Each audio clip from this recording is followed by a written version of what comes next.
Welcome back to the RotoCurve video series. I am still live from my childhood bedroom as I am still amidst the busiest early week of my entire writing career. Jim is the same. Jim, we probably both have rolls and rolls under our eyes where we are like mid-sleep. I honestly think this could be a dream within a dream within a dream. We both could be living Inception right now. I'm just dreaming of winning a tournament this weekend. And one of the things I like to do is, I've been playing around with the premium tools, just like mostly, and we have a lot more coming out tomorrow and Wednesday. On the September 7th, I know Kalachi is going to drop a lot of awesome database knowledge on RotoCurve, so that'll be awesome. But, yeah, I'm dreaming of a GPP right now. Yeah, and maybe if you have a lineup you put in 7 tournaments, maybe that'd be the equivalent of Inception. Maybe you could get a check within a check within a check. If your Millie Maker lineup hits in 5 to 7 different tournaments. We can only hope for that, but today we will be covering wide receivers for week number 1. But before we do, let's get to business. Promo code CURVE. You save $2 on a weekly premium membership at rotocurve.com. Of course, it's a great offer. Just enter CURVE in the coupon box, and you'll pay $5 weekly for what should cost you $7. We love the $2 extra. That adds up. Just doing the math in my head, that's a ton for the entire year. You, of course, can get exclusive position rankings, projections, cheat sheets for week 1. Must-have DFS tools. We got DVP. We got points per attempt. We got red zone. We have optimized DFS lineups for DraftKings and FanDuel. We've got our expert predictions for the week. I know I just submitted mine. The guys I like at every position. Access to player ownership percentage. Premium membership includes everything I just mentioned and more for this NFL season. Again, use promo code CURVE. You pay $5 for what should cost you $7. That is quite the discount, but Jim, don't discount us on the wide receivers you like this week. Let's start with the guys that should cost you the full $7. Or maybe let's talk $7,000 to $8,000 on DraftKings. Who are the guys worth paying up for like the premium membership of Daily Fantasy this week? Right. Well, I mean, some people might avoid this Antonio Brown character. He's obviously just easy to play. He's got Josh Norman on him. That'll almost be worth it just for the popcorn factor of it. But I think I'm gonna I don't love anybody in that tier, in that awesome super tier. I mean, of course, it's fine to have shares of Odell Beckham. I think I'd prefer Beckham between him and Brown, though, if you're talking about really spending up. But the guy that I like, actually, it's strange. Somebody I think will be low ownership too. Maybe somebody to spend up and get a little bit of a contrarian take is Demaryius Thomas. I know it's an interesting one, but, the drop-off from Josh Norman to the cornerbacks that we're going to see Carolina roll out there is pretty glaring. They don't really have much experience, and you're going to see, I think, a lot of volume. I think the problem last year with Demaryius was, that people paid this really high price in both daily and in redraft leagues. This was a burn rate, and we all know that there's recency bias that drives DFS, and I think there's a lingering bad taste in people's mouths. I think, for the Thursday crowd, they won't really love shares of him. They might go over and look for, I don't even know what receivers you're going to like for Thursday night. So maybe Thomas does have some interest, but he's a guy I really like. I just think PPR-wise, he could pretty easily put together a 16 to 18-point game on DraftKings without even scoring a touchdown. Yeah, I'm going to have to disagree with you with that upper echelon tier. There are some guys I like there. We already talked about running backs and we talked about quarterbacks, and pretty much what we came up with, or at least what I came up with, was the fact that we want to spend down in cash games at quarterback, which is always my strategy. You know this.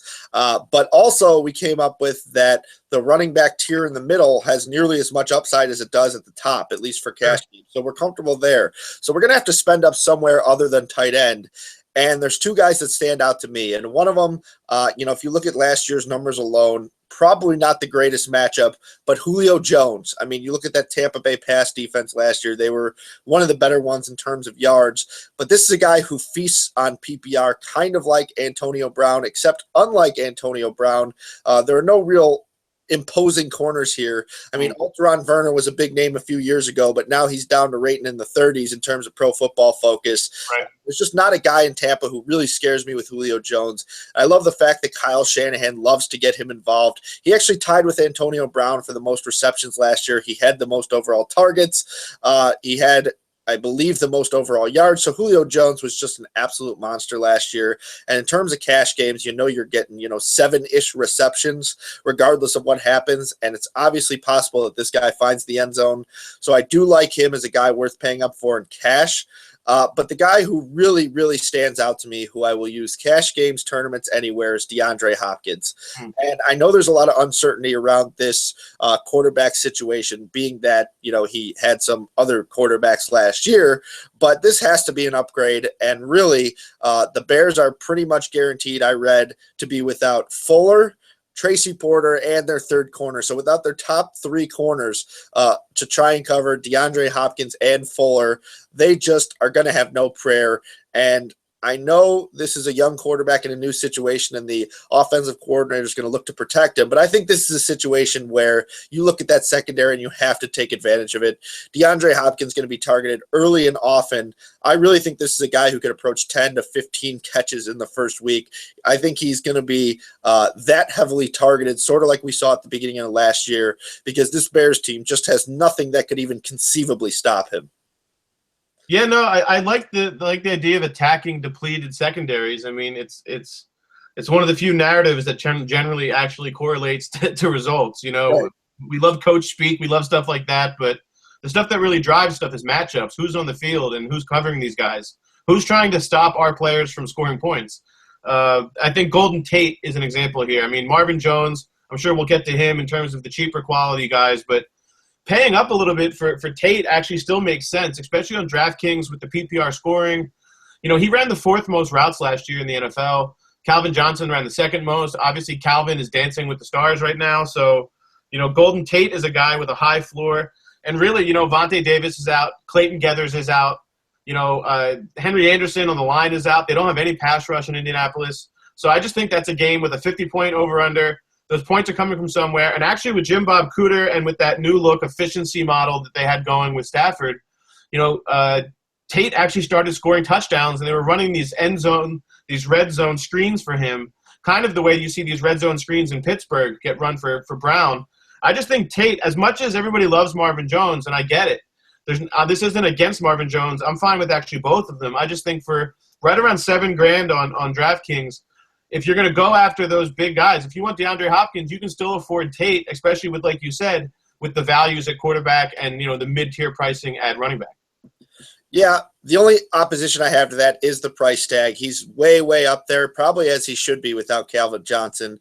And I was looking at cash initially, and Marvin Jones was the guy who stood out to me. Now without Vontae Davis, the matchup gets a lot easier for Tate, so I'm going to have to revisit it a little.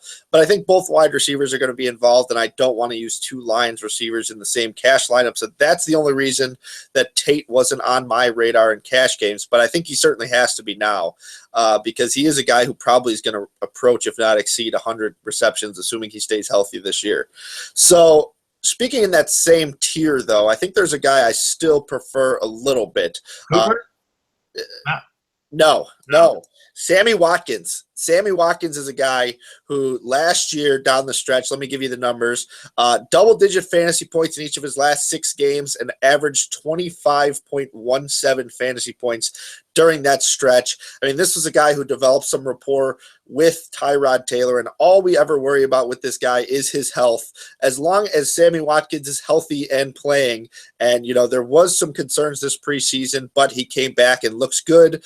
There were a bunch of videos from the beat writers that I would sit there and watch religiously, and he looks like the same Sammy Watkins to me. Now, I hate agreeing with fellow staff mate Adam Pfeiffer. He's a fun guy to disagree with. He's a big Bills guy, but it's hard to suggest not using Watkins if you have that extra salary. I know I've started to do some cash game lineups, and I have an extra 1,500 or something above a wide receiver that I kind of liked, and I think I'm going to move up to Watkins because I think this is just a guy who's a wide receiver 1 and just not priced like it, and we love that kind of value heading into week 1. So what else do you have for us at wide receiver? Yeah, I mean, mostly going cheaper at this point, guys. Just guys to think of. I do agree with you. Sammy Watkins is awesome. He led the league in fantasy points per like vertical targets. So targets that are 10 yards past the sticks. That's really where he did so much of his damage. And I agree with you. I think there's a nice matchup here because Baltimore's secondary really isn't that formidable.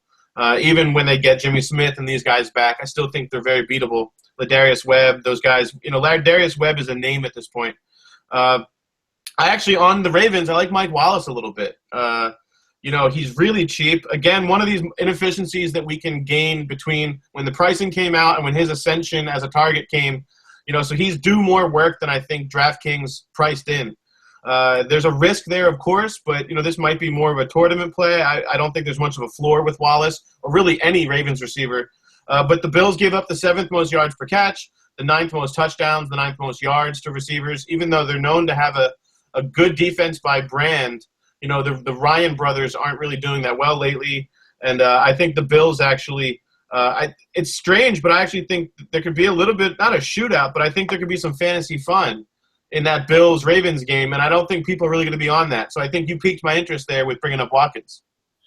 Yeah, let's move on at wide receiver. But, yes, I agree with you. Watkins, I don't think Jimmy Smith, even if he plays, is really someone that I'm worried about. So Watkins – I mean, he's one of those guys that I have right now in that same tier as the upper echelon guys, where unless he's against Josh Norman or one of the really upper elite guys, I'm playing.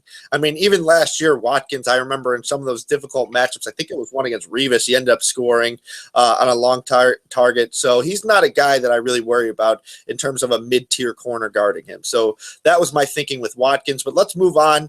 One situation I want to cover that is let's even get your opinion here because it's kind of been driving me a little nuts, is who I prefer of the Colts receivers between Dante Moncrief and T.Y. Hilton, because I think they're both firmly in play. The Colts are implied to score the most points of any team, which means they're probably going to come in a high ownership in tournaments, which I don't love. But what I do love is the fact that Moncrief scored 5 times in 5 of 7 games, rather, with luck last year. But T.Y. Hilton draws on paper the better individual matchup with the corner. So the question is, do you go for the guy with the long potential, or do you go for the guy who's probably more of a PPR guy, got a shot to score in Moncrief? I think I prefer Moncrief in cash games, but I really want to have some T.Y. Hilton in tournaments. Tell me if that's the way you would approach this. Yeah, I mean, I think we tend to go that way just on like kind of player prototype, like the idea that like Hilton's this kind of lower reception, high volume, high yardage, big play guy. But I'm actually more on Hilton this week. I love Moncrief. I love the idea of him getting all these targets. I do think the idea that the Detroit pass rush could get to Luck. I mean, just basing this on the preseason, even without a blitz, like just a natural, honest front four. I know the Eagles have one of the better front fours in the league, but they were like in the backfield all day. They were in the pocket all day in a preseason game, where you're putting pretty vanilla looks out there. Like I said, you're not adding extra pressure. There's no blitzing really going on. My point being, you got to get the ball out quick. So I can see the idea that getting downfield for Hilton might not be ideal. So that would play into Moncrief's hands, but if I'm in a tournament, I'm going Hilton. So I do think it's a cash GPP kind of breakdown, like you said. Hilton's really the guy who could take the top off, and of the two, who can have 180 yards and 2 touchdowns? I think it's Hilton. Right, and I want to make the case, actually, that if the pressure's getting to him quick, Hilton's got that quick hook he can run. I mean, with the speed, so that doesn't necessarily take away as a negative from him. Like everyone tends to think, that, there's going to be a pass rush, so this guy who's fast can't get open. How about if he makes a quick move on a guy? If he's really that fast, he's going to create some space. So some people tend to overthink that. I just think that Moncrief is probably the safer bet for a larger amount of targets. Volume. And that's the reason I like it. But let's move on. I'm going to let you talk about Marvin Jones. I think Marvin Jones is one of both of our favorites. But let me go to a guy in tournaments who I think you can get ahead of the curve this week. You mentioned Odell Beckham, but I have a theory, and it's that the Cowboys last year not only tried to take away time of possession by kind of hanging onto the ball and running into the ground, but they put a safety over the top of him pretty much each game at all times, which is why he was quiet in 2 games. And that's why I like Sterling Shepard in his first game as a pro. Even Odell Beckham came out this preseason and said I don't really want to say anything because this guy's a stud. I don't remember the exact quote, but if you look at, if you Google it, he said that this guy's going to be a playmaker. I kind of want to keep him under wraps because he's going to come out and make plays early and often. And I tend to believe him here, mostly because this team is going to be so focused on covering Odell Beckham that I think Sterling Shepard's a guy who's really talented. Eli's going to have to look for him. Now, Eli didn't throw any touchdowns last year in 2 games against the Cowboys. We should remember that, but I think that's partially because they didn't really have another solid target. And I think Shepard gives him exactly that. He looked really good this offseason. I think if you're trying to get ahead of the curve on a rookie, obviously everyone's going to be on Ezekiel Elliott. I think he'll have a hefty ownership percentage, but I think Sterling Shepard's a guy who's going to fly under the radar who has, 100 and a touchdown upside. No, that makes sense, especially with, you have some guys in new positions there in Dallas. Byron Jones doesn't have experience starting. He's out there. So that Dallas defense, Dak Prescott and Ezekiel Elliott have to dominate the clock because otherwise, the Giants could just be playing, pick-up football out there. Another rookie, this is not a sneaky play. This is not somebody – this is almost a Dak Prescott of receivers in the sense that everybody's going to know about him. It's Tajay Sharp. You're talking about narratives and quotes and teammates loving them and hyping them up. Marcus Mariota doesn't even talk very much, but he's talking all the time about Tajay Sharp. He basically called him his security blanket. He's the pricing floor is the real thing. So, you can get yourself, an Odell Beckham. You can get yourself a DeAndre Hopkins. You can have probably even both of them if you can afford a Tajay Sharp and go with mid-level running backs. So it's okay to go for the firework, wide receiver 1 guys if you also can, stomach putting in a Sharp. And I wouldn't even mind Sharp in cash just because I actually think, you're going to see 8 targets go his way, especially in a game where, there's really no other reliable wide receiver 1 for Tennessee right now. There's no identifiable target other than Walker. But then going back to Marvin Jones, there's really not a lot, to add to that other than the fact that, I think Kalachi is playing cornerback for the Colts this week. It's really that bad. Already it's that bad with Indy. So I can definitely see, especially, again, we've said it over and over, but this is one of those things where Marvin's a cent as this target. When they put the prices out around a month ago, they really didn't price this in. He's under 5K on DraftKings. It's and then the rapport is very clear. I know off-season hype and narratives, like stuff that we're talking about, can sometimes, be kind of fluff, but I really think it's real with how much has come out about Marvin Jones here. And I think it's really possible that he just wasn't utilized properly in terms of volume in Cincinnati, and I think we're going to see that happen here in this kind of volume Detroit offense. Yeah, we're kind of coming to the end of my wide receiver list that I feel comfortable playing a lot of places, but I do want to go with another guy who's one of my Millie Maker guys, and I won't be using this guy in any lineup in which I use Latavius Murray, but how about Michael Crabtree as the guy? Because I do think that Bro will cover Cooper, and I think Cooper's going to be a lot more popular for that matter. So I think the move to get off of him is to go with Crabtree, who's a guy who showed last year that he could have big days of his own. So, when there's a top corner over one guy and we see some light at the end of the tunnel on the other side, I like to target that. And we already discussed in quarterbacks that I love Derek Carr. If there was no Dak Prescott, I would be using him in cash games, but I can't overlook that price. So that means I'm going to attack the passing game in tournaments, attack the running game in cash games. I think the Raiders could put up 30-plus points overall. If you really want to be different, you could go Murray and Carr and a receiver and really look for them to light up the Saints, who were lit up nearly every game last year. But I think Crabtree's a guy in a larger field tournament that I have a lot of interest in. Do you have anything left at the wide receiver position? Just one more guy. It's not similar to Crabtree in the sense that he doesn't have the volume Crabtree had last year. I think Crabtree was like 10th in targets. But just a guy who, with his concussion issues, and just, the kind of the traffic there with Arizona, I don't think anybody's really on or going to be talking up John Brown this week. I think it's kind of a wait-and-see kind of thing. But, again, I think he's a tournament play in the sense that, he's a vertical guy. He was 7th in air yards per target, which is really just the idea of how much did the ball travel downfield to get to him. Michael Floyd's kind of similar in terms of he was 4th in air yards per target. But I just like this guy in terms of he actually has a floor. He established a floor last year for targets. They're going to pass a ton there. I think that game could get a little bit into a shootout. And so, the over-under at least suggests so. And it's, Sunday Night Football. I think there's going to be some interest in having, John Brown get fed. And I just think that because of the concussion symptoms and because of this lingering thing, there's really not much interest in him. No one really talking him up. It's almost similar to Crabtree in the sense that they both had solid years last year, and people are kind of hesitant about them this year. I did miss one guy on my list, I must admit.